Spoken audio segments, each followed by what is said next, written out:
Ok, bueno, continuamos, ¿no? Entonces, les decía la cuestión de la planificación de trayectorias, ¿no? Entonces, como segundo punto, primero hay que determinar estos puntos, puntos de precisión que les había comentado, las ligaduras de camino y la orientación del efector final. En cada uno de los puntos a los cuales vamos a estar llegando durante esa trayectoria, también necesitamos determinar o decirle con qué orientación debe de ir. Recuerden, porque si se trata de una herramienta con un sistema de coordenadas específico, pues nos va o va a requerir de esa orientación al final de cuentas sobre la trayectoria, porque podemos ir cambiando esa orientación, aunque los puntos durante el proceso puedan, digamos, ser equidistantes. La rotación que podemos tener en ella puede ser, ya sea que sea al final o al principio, o también una rotación proporcional, ¿no? Bueno, entonces se tiene que determinar esos cambios, esas ligaduras y la orientación en cada uno de esos puntos. Por ello se tiene que realizar el análisis cinemático de esta trayectoria. Este análisis cinemático tiene que ser tanto el cinemático directo para poder comprobar que esos puntos en la trayectoria son los correctos, como el cinemático inverso para poderlos determinar, ¿no? Para esto necesitamos obtener los vectores de posiciones angulares que satisfacen las condiciones establecidas por las ligaduras de camino. Estos vectores de posiciones nos van a ir indicando cómo se va a desplazar en el espacio de trabajo cartesiano, ¿no? Determinar los vectores de velocidad y aceleración angular correspondientes a las condiciones de movimiento deseadas para la trayectoria. Esto es porque tenemos que determinar la velocidad con la que se van a desplazar en cada uno de estos ejes, ¿no? Por ejemplo, si yo me voy a desplazar de este punto inicial hacia este otro, ¿sí? El efector final puede tener diferentes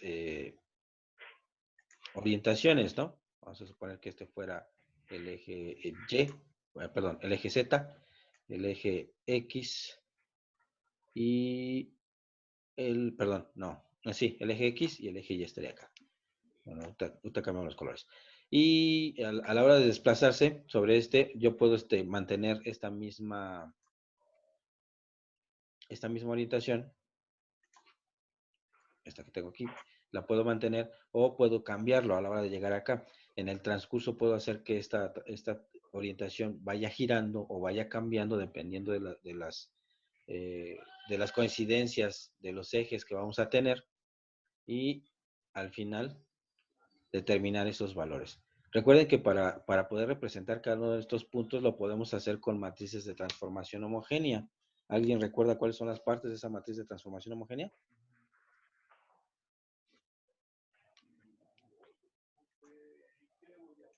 ¿No? Vamos a ver.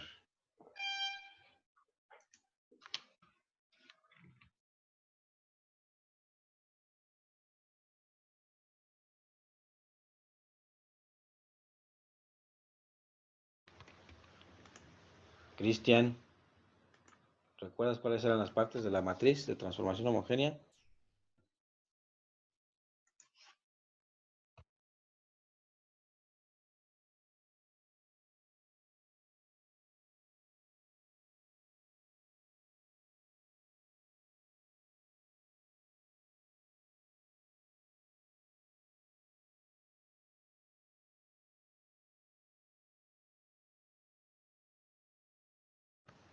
¿No? ¿Nadie lo recuerda?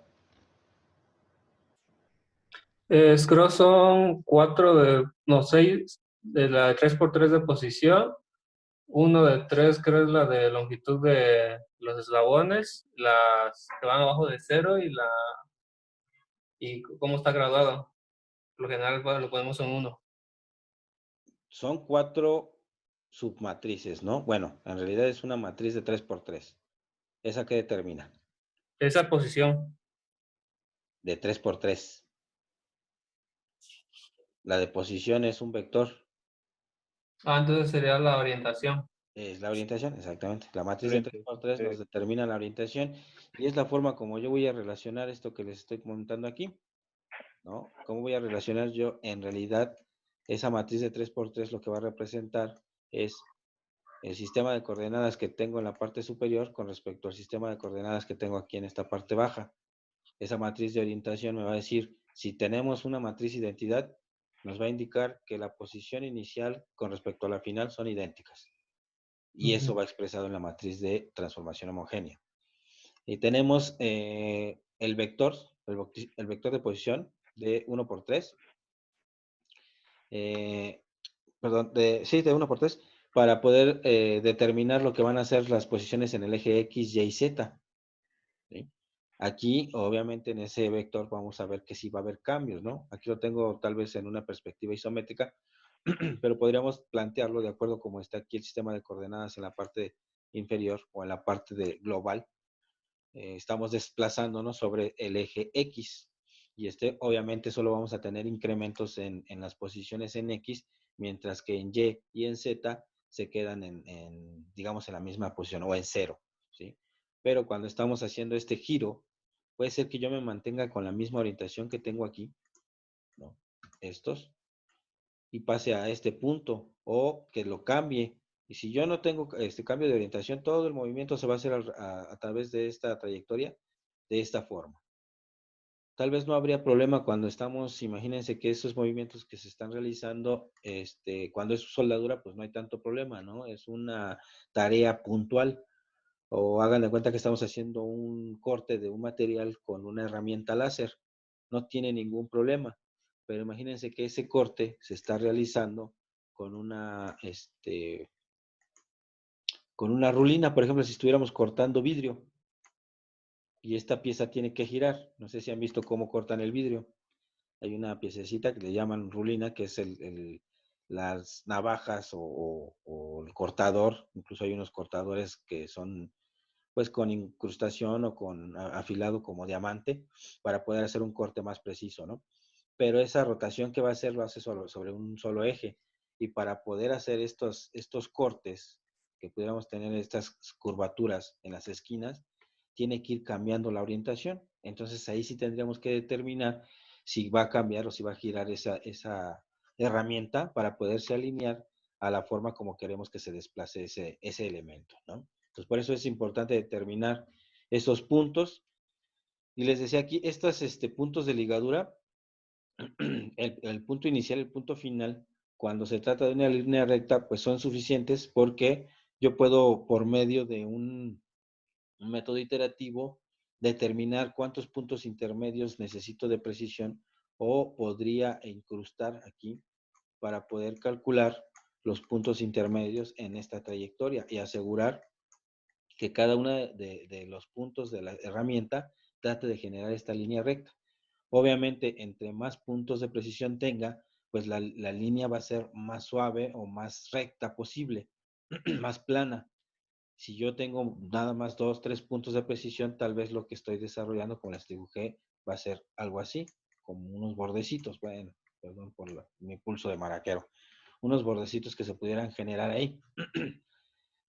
Si yo tengo más puntos de presión, pues obviamente esto va a ir disminuyendo en cuanto al movimiento que tengamos en el robot. Pero eso también representa, pues obviamente, más recursos computacionales, porque al final de cuentas esto, la cinemática inversa la vamos a resolver por medio de la computadora, ya que a mano se va a complicar bastante, bastante. Y de esta forma vamos a determinar estas matrices de transformación homogénea, como lo que les preguntaba. Tenemos la matriz de 3x3 que nos determina la orientación, el vector de posición. En la parte inferior tenemos un vector de perspectiva, que por lo general, como lo recordarán, es 0, y un vector unitario, que es el que nos da el escalado, y por lo general siempre está en la parte de la diagonal de la matriz. Para poder interpretar cómo lo ve el sistema de coordenadas móvil con respecto al FICO, ¿no? Entonces, dentro de la parametrización hay que identificar las ligaduras de camino, estos puntos que les señalé en el esquema anterior, en donde cambiamos de tipo de movimiento, de una línea recta a un arco de circunferencia y a otra línea recta. Esto nos va a permitir poder hacer cálculos dentro de la cinemática inversa del manipulador. Que aunque todavía no estamos hablando del cálculo de la cinemática inversa, apenas estamos determinando los puntos de la trayectoria, ¿no? Si es necesario conocer con precisión la ubicación de los elementos que constituyen el entorno de trabajo del robot para poder evitar algunas colisiones y, como les decía, para poder determinar si necesitamos cambiar la orientación o con la misma orientación puede desarrollar el trabajo, ¿no? Se relaciona directamente esto a la tarea de desempeñar con el sistema de coordenadas en la base del manipulador, ¿sí? Entonces, vean, aquí en este esquema ya podemos,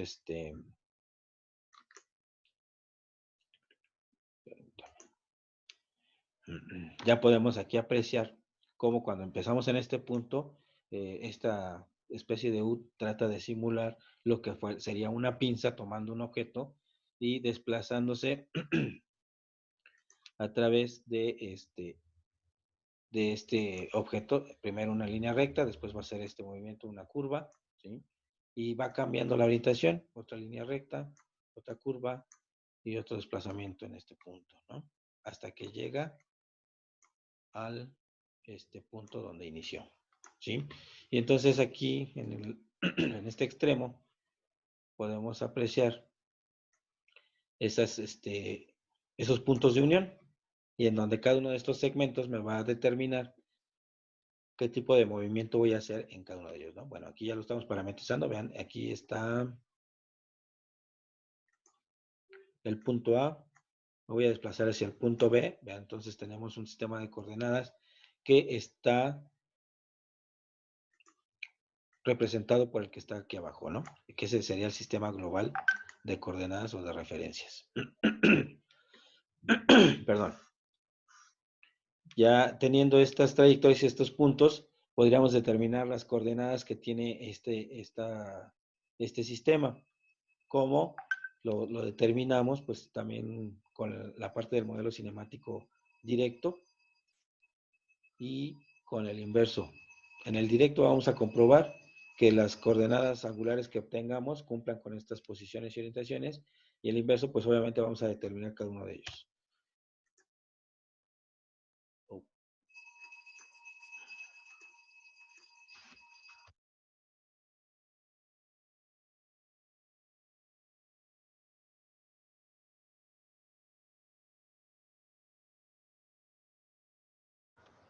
Entonces aquí, chequen, podríamos decir que, por ejemplo, para trasladarme las coordenadas del punto P, si estuviéramos hablando voy a regresar un poquito.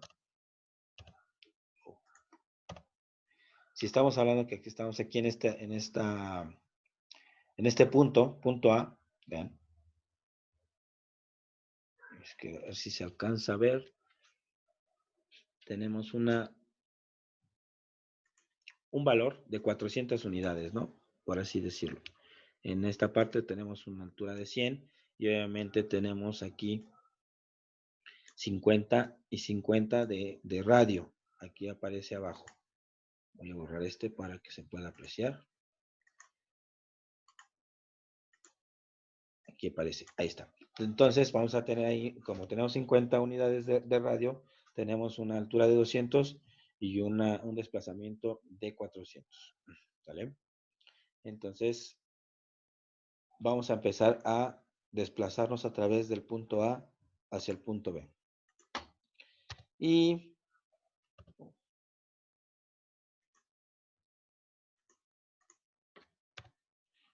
dice, como el efector final le corresponde a un sistema de coordenadas que determina su orientación con respecto a la base del robot, esto se define mediante matrices de transformación homogénea. Y esas matrices de transformación homogénea, aquí estoy colocando únicamente los puntos o el vector de posición con respecto al escalado, ya que se va a ocupar la matriz de transformación de homogénea completa ya con la orientación. Pero primero vamos a determinar esos puntos de precisión, ¿no? Entonces, la posición en B tiene las siguientes coordenadas. Por ejemplo, tenemos en X una posición de menos 200, ¿sí? Una posición en Y de 100 y una posición en Z de 150, ¿sale?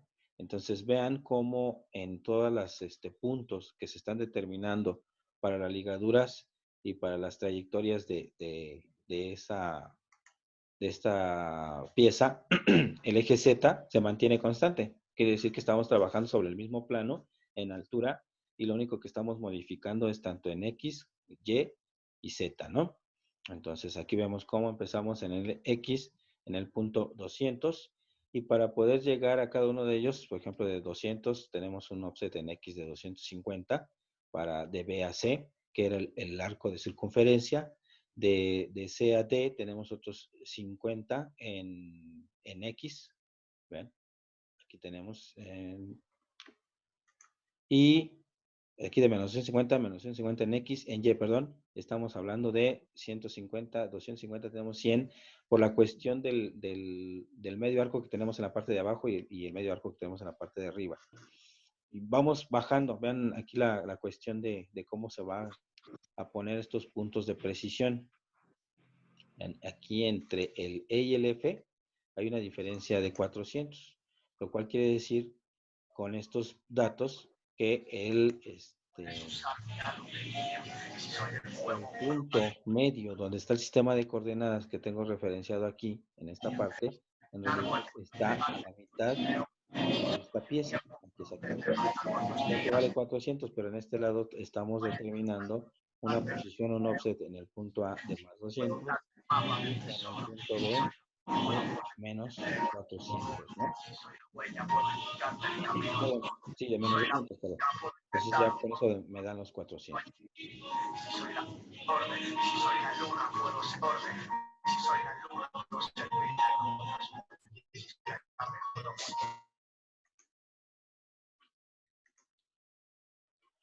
Y tenemos aquí, nos quedamos, ¿no? Y ya después para las demás posiciones, ven, entonces tanto está cambiando como las coordenadas en X, como las coordenadas en Y, ¿no? Y esto pues nosotros lo vamos a obtener simplemente de parametrizar esos puntos de unión. Eso es muy sencillo, ¿no? Dependiendo de la actividad que se va a desarrollar. Lo que sigue entonces es determinar los tipos de movimiento que se van a hacer entre tramos, ¿no? Analizando la figura podemos observar que se compone por un conjunto de trayectorias parciales, la trayectoria AB, que es una recta, trayectoria BC, que es un arco con un cuarto de circunferencia, trayectoria CD, otra recta, y así sucesivamente. Estas trayectorias que vamos a determinar. Por lo tanto, vean aquí en estas matrices, los puntos en los que estábamos nosotros iniciando, vean, ahora sí, las coordenadas del punto A son 200, 100 en Y, ¿sí? Y 150 en Z, ¿no? Y vean cómo yo me voy a desplazar al punto B y teníamos un offset de 200, pero ahora hay que resaltar también la parte de esta matriz de transformación homogénea. ¿Qué nos está indicando?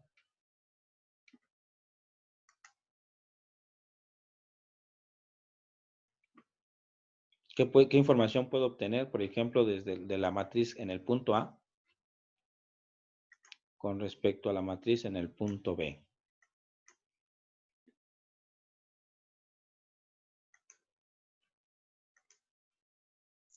Que se desplazó sobre la misma dirección, solo que hacia el sentido contrario de X. Sentido contrario de X, sí. En la misma dirección, bueno, se desplazó en X sobre el eje X, de hecho se dirigió hacia la izquierda, por eso nos marca con un menos 200, mantiene la misma Y, la misma Z, ¿y qué nos dice la de orientación? Que es la misma. Es La la misma. misma, exacto, Alejandro. Es la misma. Y vean qué va a pasar, pero ya cuando estamos hablando con respecto al punto C. Aparte de que tuvimos un incremento en la posición con respecto a X, ¿sí? También tuvimos un incremento con respecto a Y, pero la orientación que tuvimos también cambió. Aún así estamos hablando de puntos de ligadura de trayectoria. Todavía hay que ver cómo pasa del punto B al C. Si este cambio que tenemos aquí en las matrices de rotación fue en el punto inicial, en el punto final o fue un cambio gradual. eso lo podemos determinar nosotros. Obviamente, si queremos que haga un corte completamente de la circunferencia, pues tiene que ser un cambio gradual, porque si no, generaría lo siguiente. Déjenme regresar al dibujo. Si yo hiciera, por ejemplo, el cambio al inicio de la trayectoria, lo que va a pasar es que en este momento, esta herramienta, si iba en este sentido, cuando empiece a girar, ya está en esta orientación y va a empezar a desarrollar este movimiento. O si yo lo pongo al final, desarrolla este movimiento y después cambia aquí.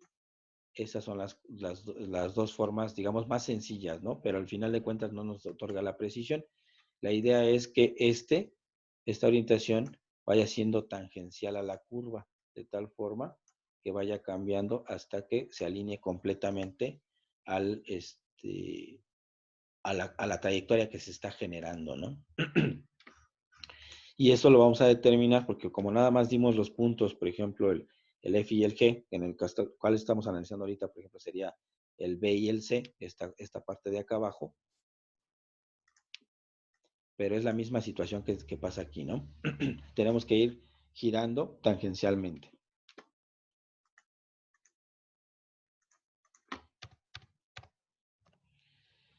Bueno, y eso lo vamos a ver en los cambios, ¿no? En B y C. Aquí de C a D, igual, vean, se mantiene la misma orientación, solo está cambiando la posición. Tenemos la misma posición en X, pero en Y hubo un incremento, ¿sí? También tanto el pasar de la posición de esta X, de esta Y a la otra, al revés, perdón. Vamos de abajo. De pasar de esta posición de 150 a 250 también lo podemos hacer de forma gradual, ¿sí? Incluso también entre todas las posiciones, ¿no? De esta X a esta X y así sucesivamente. Pero vean cómo aquí vamos teniendo las mismas orientaciones, ¿no? De C a D se conserva la orientación, ¿sí? De D a E, si hay un cambio, que también podríamos ver si ese cambio es gradual, de E a F se mantiene, ahí no tendríamos ningún problema. Y el cambio nuevamente, si se dan cuenta, todos los cambios de orientación son cuando tenemos las curvaturas o las ligaduras de línea de arco de circunferencia. Bien, bueno, se analiza el segmento de trayectoria ABC para que la trayectoria parcial AB sea línea recta y para esto es necesario definir un número de puntos suficientes intermedios para que lo que les platicaba pudiéramos aplanar o minimizar esas desviaciones provocadas por las articulaciones y por la misma naturaleza de la configuración del manipulador, ¿no? De tal forma que aquí abajo podemos apreciar en estas matrices cómo tenemos del punto A, lo podemos dividir en una cantidad determinada de movimientos de puntos de precisión. Aquí vean cómo vamos a ir cambiando de 20 en 20, por ejemplo, ¿no? Aquí tenemos un incremento de 40, de 80. Estos los vamos a nosotros a determinar en función de los puntos de precisión que queramos tener, ¿no? En realidad aquí lo que se va a ir cambiando es esas coordenadas, pero deben de cumplir con la posición inicial en la trayectoria y la posición final. En la otra se alcanza a apreciar. Bueno, aquí es lo mismo va a ser con la parte del arco de circunferencia, ¿no? Para el caso de la trayectoria parcial BC, que describe un arco de radio de 25 milímetros, es necesario definir las ligaduras de camino parciales y estas pueden establecer con puntos de precisión.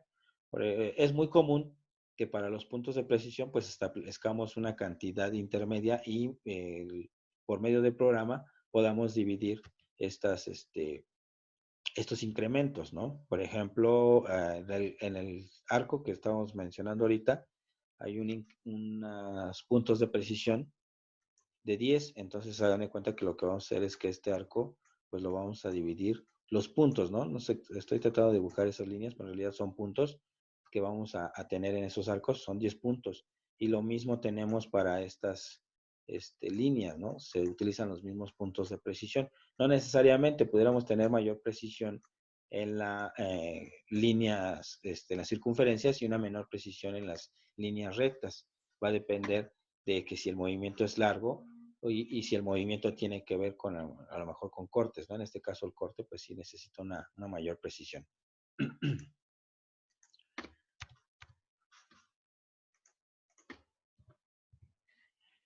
Por lo tanto, se determinan los desplazamientos con incrementos en X y en Y, ya que en Z se mantiene el valor constante y a partir del punto B hasta el punto C se pueden obtener estas trayectorias. Vean aquí en estos esquemas, en este, por ejemplo, estos deltas, nosotros lo que tenemos que hacer es incrementos del arco de esta forma, es decir, si voy a empezar desde el punto A hasta este punto B, yo este arco de circunferencia lo puedo dividir en 10, por ejemplo, ¿no? Y si fuera en 10, estos vectores que tengo aquí, vean, los puedo determinar con un vector de radio R y con un ángulo, y ese ángulo es el que va a ir cambiando. Entonces, si quiero hacer que este arco sea más preciso, lo divido en 10 puntos, pero las divisiones que voy a hacer no va a ser de estos deltas. Es decir, si aquí hay 50 de diámetro, no voy a dividir el delta X cada 5, ni el delta Y cada 5, porque si no estaríamos hablando que al final de cuentas el robot se va a mover de esta forma. Bueno, va a generar pequeños escalones, ¿no? Sí. Y no se quiere eso, porque al final de cuentas también eso va a generar inexactitud en el movimiento del robot, ¿no? Si hiciéramos esos incrementos con respecto a X y con respecto a Y, el resultado que vamos a obtener es este que tenemos aquí, ¿no? En estas flechitas. Y lo que se busca es que el movimiento sea tangencial y no generar estos escalones. Entonces lo que se hace es dividir ese ángulo. ¿Qué ángulo tengo entre este arco de circunferencia? Pues tengo 90 grados. Por lo tanto, si yo quiero 10 puntos de precisión, tengo que hacer los cálculos de esos delta X y delta Y cada 9 grados. Entonces, tengo las coordenadas de este vector, es decir, tengo la posición inicial, tengo las coordenadas de este punto, tengo las coordenadas de este otro, sé el radio, perdón, sé el radio que tengo y empiezo a calcular cada uno de los puntos que voy a tener como resultado aquí. ¿Sí? En estos que voy a tener, o en cada uno de los puntos que tuviera, voy a encontrar un delta X y un delta Y. Y también una orientación de el efector final para irlo haciendo girar. Porque de otra forma sí voy a tratar de hacer la circunferencia, pero se puede mantener con la misma orientación. Y lo que queremos es que cambie, ¿no? Por eso, aquí como lo apreciamos de este lado, ese incremento va a estar determinado por este ángulo que tenemos aquí, ¿no? Que sería el mismo en este sistema de coordenadas. Y eso nos va a generar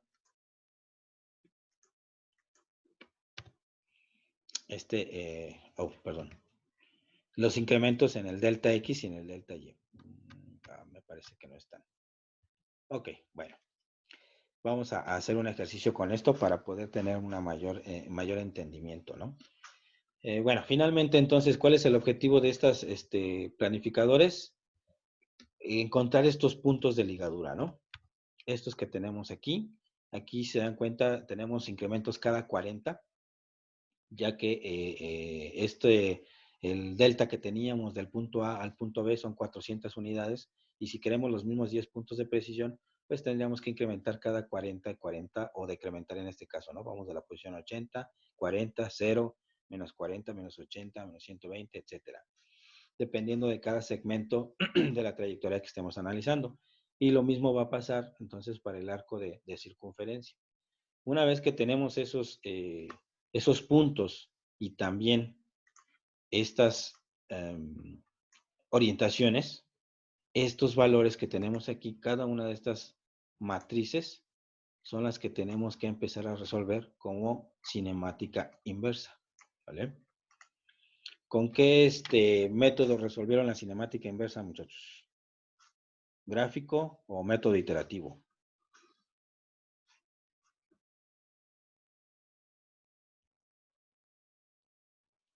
¿Cómo puede repetir de nuevo, por favor? ¿Por qué método? ustedes resolvieron la cinemática inversa de los manipuladores, ¿por el método gráfico o por el método iterativo? Digo, para saber cómo vamos a empezar a trabajar. No recuerdo cuál método era. ¿No alcanzaron a llegar a cinemática inversa?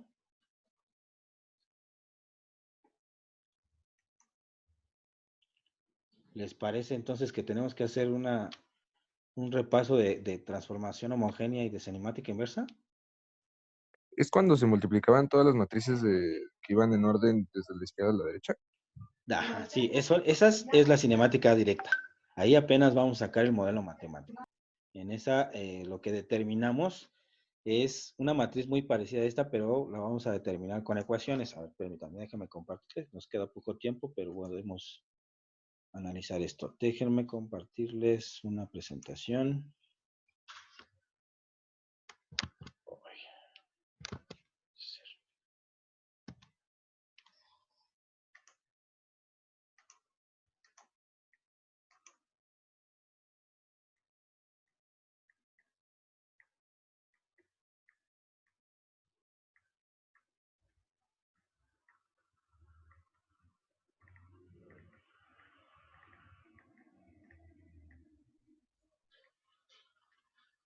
Aquí, ok, permítanme.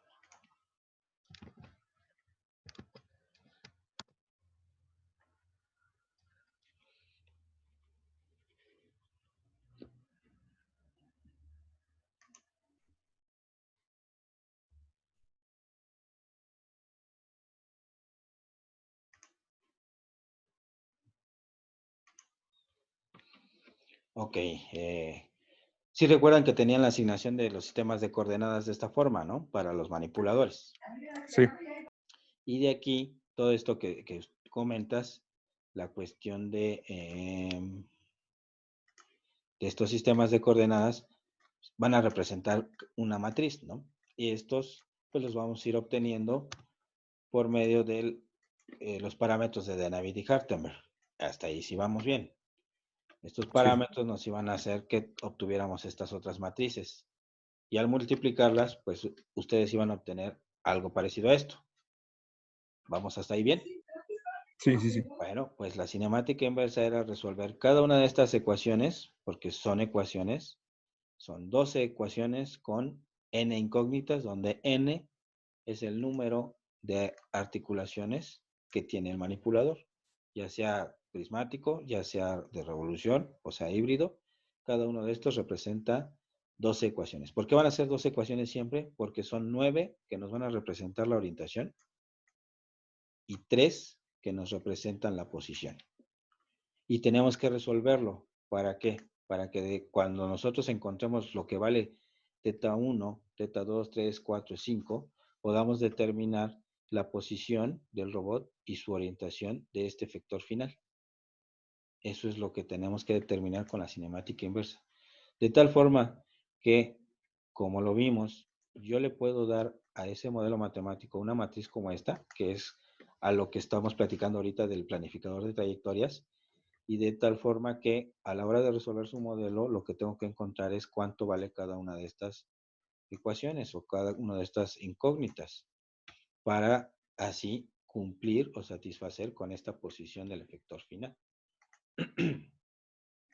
Entonces, hay dos técnicas, que es el desacoplo cinemático, y el desacoplo cinemático por lo general se utiliza para resolverlo por medio de por métodos geométricos, en donde resuelves los primeros 3 grados de libertad, que son el hombro, la cintura y el codo, y los últimos 3 son los que tienen que ver con la herramienta y que se resuelven con ángulos de Euler. Entonces, esa es una. Y la otra es resolverlos mediante métodos iterativos, en los cuales vamos a empezar a determinar. Por ejemplo, esta cinemática directa, una vez que tenemos el modelo, yo le doy valores a esto, a los ángulos, y no sé qué voy a obtener de resultado. Pues para eso es el modelo cinemático, para saber qué posición y qué orientación me da una combinación de ángulos. Pero eso sería pues tanto como tratar de atinarle al punto que deseo. Entonces lo que se tiene que hacer es el sentido inverso. tenemos que resolver estos modelos para encontrar analíticamente, los valores que satisfacen ese modelo. Es decir, estos valores es lo que hay que encontrar para poder relacionar esos valores con una posición que yo deseo. Entonces, vamos a hacer un repaso, yo creo que la siguiente sesión, de esto mismo para poderlo tener más claro y poder realizar la cinemática inversa. Sin la cinemática inversa no podemos generar las trayectorias, y sin las trayectorias que necesitamos desarrollar, pues no vamos a poder implementar las técnicas de control.